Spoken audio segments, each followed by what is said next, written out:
Welcome back, Astro listeners, to Star Lady Soul Reader Network. This is Media Monk, and as usual, I have our shining star of the zodiac here. It's Star Lady. Hi, Star Lady. Hello, Media Monk. And we all do recall Star Lady is indeed Kim Marie, the managing director for our Evolutionary Astrology Network. Here at the network, we continue to certify new astrologers worldwide. We got a lot of other forecasting webinars, streaming video products, et cetera, plus our signature EA course. Take a look at all that at www.evolutionaryastrology.net. Always call 605-348-5111 for any questions about the website or the course, and also to schedule your summertime fall session now with Kim Marie. So, new moon of Virgo, honey. I guess I'll just turn it over to you. Thank you, dear. All right, everyone. We are recording this September 1st, just after Uranus turned stationary retrograde at 27 degrees Taurus. This is its last retrograde out of a 7-year sign cycle, fully in Taurus. By next year's retrograde, Uranus will have went into Gemini, tiptoeing back into Taurus.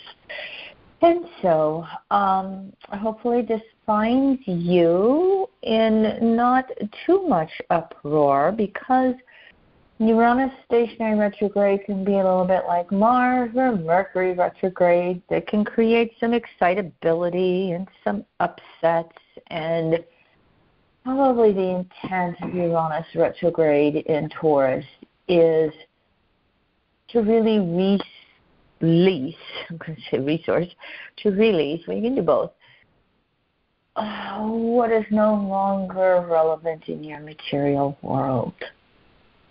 Now, Uranus is a long passage, 7 years through the sign of Taurus. I've been fond of saying it's one long climate event. We will look back and say this is the time period that everybody started to recognize the reality of climate change with this particular planetary transit. But it also, Uranus is liberation and breaking free. And so in our world, it's really breaking free from, again, sometimes material excess. Sometimes it's our values over resources. And sometimes it's the physical earth itself. How are we being asked to let go? What do we really need in our world? How do we want to break free from any old entrenched patterns? Because what can happen with the Taurian energy is we can get comfortable. We can get stuck. This is my security blanket. This may not be the best thing for me, but it is my security blanket, and it's what I know. And Uranus going stationary retrograde can be throwing that all up into the air, and it asks us to internalize our security blanket, our inner security, rather than trying to hang on to whatever is wanting to release itself on that material plane. Hey, Mr. Media Monk, you are not muted, and I'm going to make you speak up. I was just jotting down my summary notes about entrenched patterns and mental constructs. Yeah, they're all kind of evaporating, it seems like, for me. Sorry about that. That's okay. Just a little gentle reminder. Thank you for muting, honey. And unless you want to speak up, by all means, you're always welcome to interrupt me, and everybody likes to hear from you too. So, thank you. Right on you're most welcome. Right on the heels of Uranus turning stationary retrograde September 1st. Oh, by the way, it goes direct January 30th, 25 at 23 degrees Taurus. So Uranus is going to have exactly a 4-degree retrograde cycle over a 5-month retrograde cycle. 4-degree retrograde backup. over a 5-month retrograde cycle. But right on the heels of that, the same day, September 1st, Pluto retrogrades back into Capricorn for the first time. So what we've had in 23-24 is Pluto into Aquarius, retrograde back to Capricorn, moving into Aquarius, retrograde back into Capricorn now, September 1st. Pluto's going to go direct October 11th, 2938 Capricorn, and it's going to go back into Aquarius November 19th of 2024. By the way, I'm going to go into a little bit more detail about Pluto in the last degree of Capricorn for the Jeffrey Wolf Green Association of Evolutionary Astrologers online conference, which is going to be taking place October, I think it's 5th, 6th, 7th. Boy, I just don't have that in my memory banks yet. It's right around there. It's that first weekend in October, everybody, if you want to just take a perusal of that on their website. October 3rd through the 6th. So it's October 3rd through 6th. They're going to do their online conference again with old Jeffrey Wolf Green evolutionary astrologers using, fully his methodology. I'll be speaking about Pluto in that last degree again, and I'll be also speaking about the upcoming presidential election, which will take place a month after the conference. Here we are 2 months away from the election. I've been thinking just a little tidbit about Pluto back into Capricorn. It's almost like a 1-2 with Uranus in that material world. What's there in manifestation for us and what is not there. And Pluto retrograding back into Capricorn is going to be that consensus world wanting to have a grasp and control of everything that gives it security in that material world.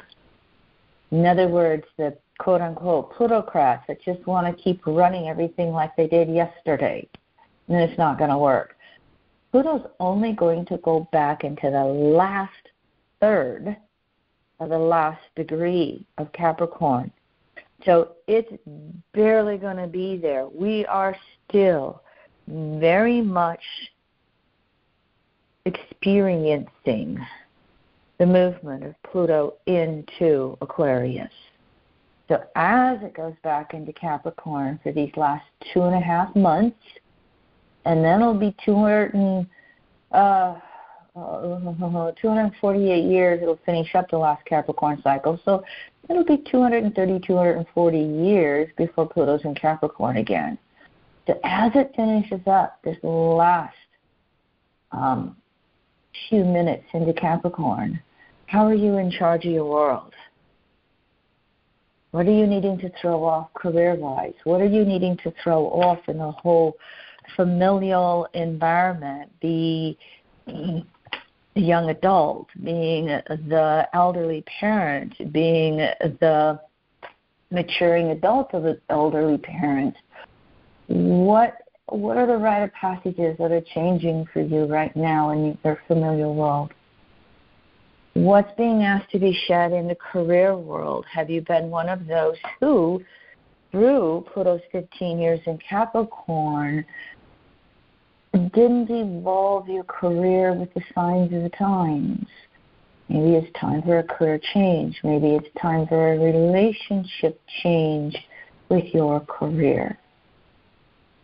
So here we are, Uranus retrograde, stationary retrograde, just changing directions, and Pluto retrograde going back into Capricorn, Taurus, Capricorn, 2 earth signs. Bottom line, what are we throwing off in the material world? And that leads us to the new moon on September 2nd at 11 degrees Virgo. Oh, the 3rd earth sign. Moon will do it within a couple of days, make a grand trine with Pluto and Uranus. Sun will do it over this next solar month as it moves a degree a day and enter into the orb of a trine with both Pluto and Uranus, more along the lines of mid-September, right after the lunar eclipse that we're going to have coming. After this new moon in Virgo, we have a South Node eclipse season, a lunar eclipse in Virgo, and then a solar eclipse in Libra. This new moon of Virgo is kind of like a early, maybe it's not early, it's right on time. It's like, we're noticing that in the northern hemisphere, the sun's not as high in the sky. We're noticing those days shortening up. We're noticing that the summer vacations or the summer get-togethers or the summer socializing is kind of winding down. School's back in session in the northern hemisphere. And so here is that back to work, back to routine energy with this new moon in Virgo. What are you initiating in your diet, exercise, and rest plan here? Now, over the course of the next couple of weeks, Sun is going to oppose Saturn retrograde. That's September 7th, 16 degrees, Sun Virgo, Saturn retrograde Pisces.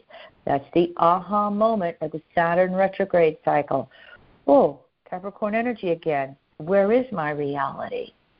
How am I balancing my material and non-material worlds, Virgo, Pisces? How am I shifting my energy, Pisces? Saturn, throwing off old victimizations, retrograde in Pisces. How am I expressing myself in new ways with my maturation process? Because the Sun in Virgo is going to recognize that and go, well, here's what we need to do about it. You know that that timeless saying, E equals MC squared. You cannot destroy energy. It only changes form. And that's what the Sun in Virgo, making its oppositions to Saturn and Neptune retrograde in Neptune's sign, is all going to be about. The Sun opposition to Neptune is September 20th. Next podcast, but we're going to talk about it. That one's going to be at 28.5 degrees Sun Virgo, Neptune retrograde Pisces. The aha moment of inspirations for that Sun in Virgo. The evolutionary astrology mantra that I created for Virgo is, I discern with intuitive wholeness. I discern Virgo with intuitive wholeness, Pisces. Here are the prime times to be doing it. So we can look at this new moon at 11 degrees Virgo, September 2nd, really sparking some insight, sparking some details, giving us that ability to be super analytical and intuitively with the moon analytical about how we are wanting to just move forward in our solar lunar rhythm. And then that's going to bring up more information when Sun opposes Saturn, again, September 7th, and Neptune, September 20th. So a little bit of a strong theme here with that Virgo Pisces. And, of course, again, the lunar eclipse, September 17th, is going to be the Sun almost 26 Virgo, Moon almost 26 Pisces. So here's that Virgo month that we're in the midst of right now. Take deep breaths and work with those details. Do your best to put one foot in front of the other instead of the Virgo procrastinations. Do your best to see your cup half full instead of half empty. Now we are just coming off of Mercury turning direct from its last retrograde cycle. Mercury went direct August 28th at 21.5 Leo. Mercury is going to go into Virgo September 9th through the 26th. So Mercury is starting to inch its way forward. It's going to start picking up some steam here.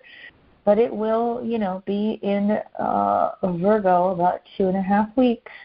And so it will add to that discerning, analyzing, diet, exercise, and rest, one foot in front of another energy. Make peace with it and just say, I always feel better after I exercise. I can even feel better when I'm exercising.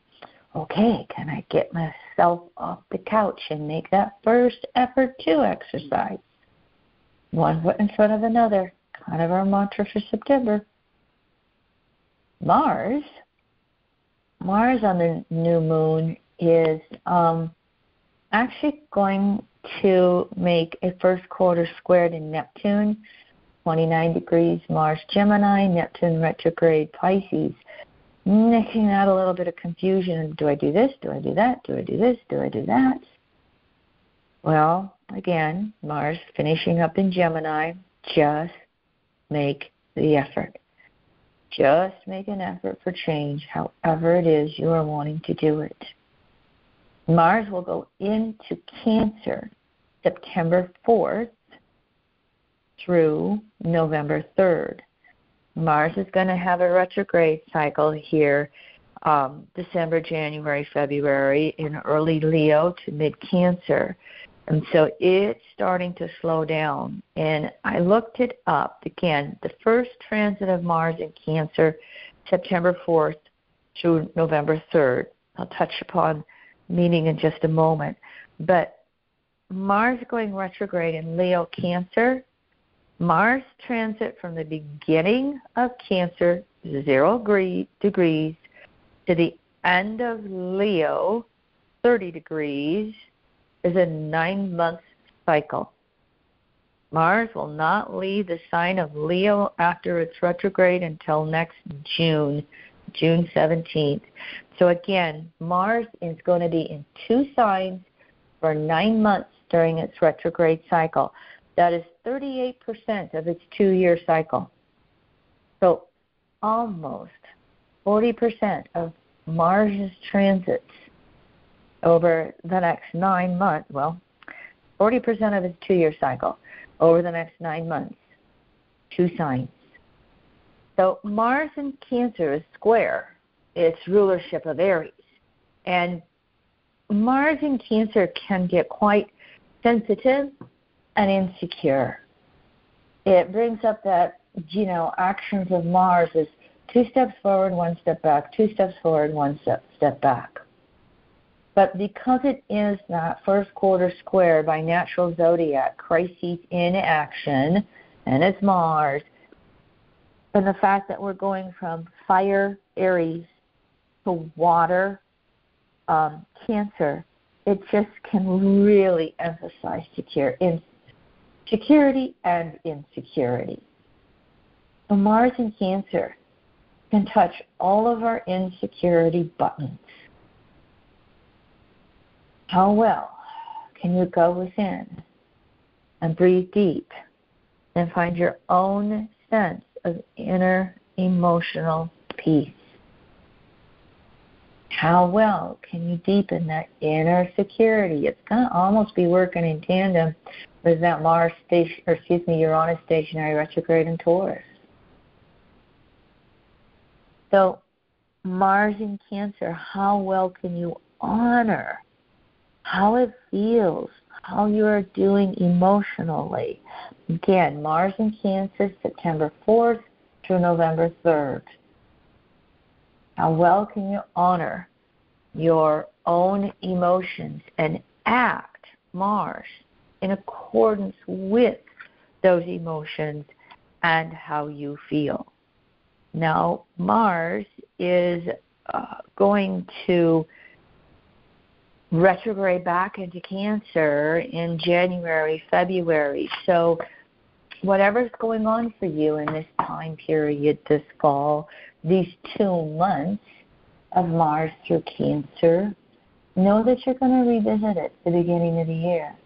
And of course, a Mars retrograde is to go from impulsive action to considered action, is to refine the desired nature. Mars is what EA calls the leading edge of our desired nature. that instinct to always want to become. The more we can honor the emotions when Mars transits Cancer, the less upsets we can have. Again, working to have action congruent with feeling and emotion. That's what the intent is for Mars in Cancer. Now, can it bring things up, revisiting your early childhood environment? Oh, of course. Can it bring things up with nurturing parent, Cancer, opposite Capricorn, maturing parent, Pluto, retrograde back into Capricorn? Yes. It wouldn't be unusual to revisit things with our parents, if they're still with us, or our parental environment that we were raised in during this time period. And you can use that Virgo energy to really look at it differently, to really kind of do that great analyzation. Oh, that's why my parents always said that. That's why they acted that way. They were dealing with their own woundedness, not necessarily just trying to act out on me. So we can be dealing with, again, our own early nurturing environment. If you have children, you may have working through your own issues with children. Again, you can have adult children working through issues with elderly parents if you still have them around. That Mars in Cancer can still get a little feisty because of the emotions getting triggered. And what's really being triggered is insecurity under the surface or fear under the surface. I don't feel safe. I don't feel secure. So I may lash out. So how well can you take a deep breath? How well can you go inward? And how well can you just really be honoring of yourself? How can you relate to source energy, Saturn, Neptune, retrograde in Pisces, and find where source has your back? Now, one more thing that I want to mention. I sometimes try to go in chronological order, but may or may not work out. We're getting to the last 6-7 degrees of the nodal axis in Aries, Pisces, North Node Aries, South Node Pisces. September 3rd, Venus will make a conjunction to the South Node in Libra at about 6.5 degrees. Here is a reviewing of our values in relationships. And with Libra, I always say relationships with others, relationship with yourself, polarity Aries, and squares to Cancer, Capricorn, relationship with family members, and the career too. So we got a little mini tidbit on this new moon in Virgo of reviewing our relationships with everybody and who's important to us, what's important to us, how do we want to give and receive in these relationships we interact with the world all the time. And I will say with Venus conjunct that South Node, what do we value in our world? Venus is that ruler of Taurus, with Uranus going stationary retrograde. What do I value in my relationships? Or what do I value in my material world? And Venus conjunct South Node, what can I release? Then, just before the full moon, September 15th, we'll have Mars in Cancer square the nodal axis. Remember I said you've got to really be in touch with your emotions to know which way to move forward, how to move forward. Well, around that mid-September, just a few days before the lunar eclipse on the 17th, Mars square the nodes might amp up those emotions. It might amp up that emotional feistiness. Take a deep breath. Honor how you feel, our emotions, our intuition. EA has this saying, evolution takes place through the emotional body. And Mars in Cancer is the best place to evolve through our emotional body. And we can just look at North Node in Aries, South Node in Libra, and the squares with Mars as bringing things to a focus to help us know what we desire and how we want to act upon it. Okay. Media Monk. Yeah, Mars in Cancer, Venus in Cancer, all of this, like you mentioned, the Aries-Libra axis is going to be alive in my chart. I'll have Mars crossing over my Venus in Cancer during the same short period here coming up next week or two. Yep, that Mars square the nodal axis. Mars is going to be right on your ascendant and your Venus in Cancer, honey. No wonder I'm a little reflective, to say the least. if I get one more call from my aging mother. Well, I was waiting for you to bring it up, sweetie pie. Leroy did an emergency visit to his mom, who has been on hospice 3 or 4 months now, congestive heart failure, kidney failure, you name it. Anyway, Media Monk, I don't know if you remember this, but your mother has moon at 7 degrees Cancer. So Mars will square the nodes at 6.5 degrees Cancer, Aries, Libra. And I don't know if you remember this, your mom's Aries ascendant is, I want to say it's like 6 degrees Aries. Or your mom's ascendant is like about 6 degrees Aries. And so, yeah, we've got some more aspects that can be going on quite sensitive for Mama. 3.5 degrees Aries is her ascendant. So we know it's winding down, and so if you've been listening to my words, you can hear that I was speaking to Media Monk and his relationship with his mother throughout this whole podcast. So you're in my heart, honey, and so your mama. Okay. Appreciate that, honey. And thank you, everybody out there, for tuning into our Star Lady Soul Reader Network podcast over the years. And, yeah, it's a poignant time for me. So until next time, remember to move with joy and passion on this always emotional journey to the core of our souls. Thanks for tuning in, everyone.